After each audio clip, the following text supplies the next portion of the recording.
Le musée de l'abbaye Sainte-Croix, aux Sables-d'Olonne, prolonge l'exposition consacrée au peintre Henri Quéco. Le parcours de Quéco, c'est aussi celui de l'expérience collective passée au sein du groupe de la coopérative des Malassis, avec Michel Paré, Jean-Claude Latil, Lucien Fleury et Gérard Tisserand. Henri Quéco a participé à la réalisation de séries imposantes comme Le Grand Méchoui, vaste fresque critique sur la société politique de son époque. Au plan personnel, la recherche de Quéco s'affirme avec force dès le début des années 70.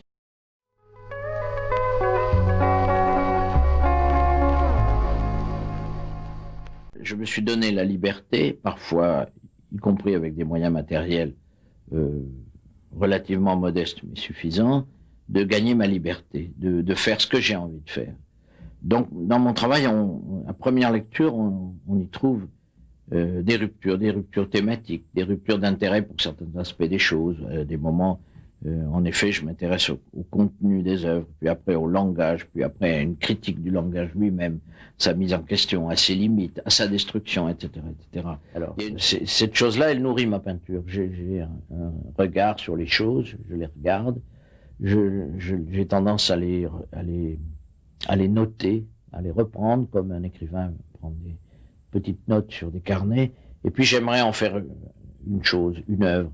Et puis au moment de la faire, je m'aperçois que la tentation de reconstituer un espace perspective traditionnel, banal, un espace d'identification, est là et elle a tendance disons, à réduire en purée, au fond, cette qualité sensible qui est apparue. Alors je cherche des moyens d'éviter cette purée, et j'essaye.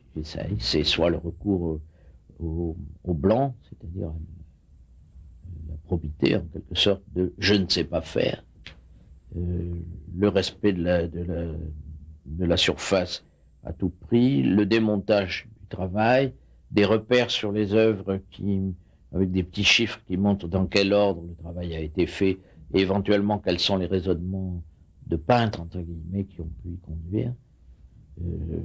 Quantité de choses, soit la fragmentation, l'éclatement des formes et des objets,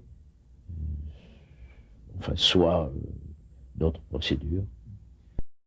C'est également avec l'écriture qu'Henri Quéco enrichit ce parcours personnel à travers plusieurs romans.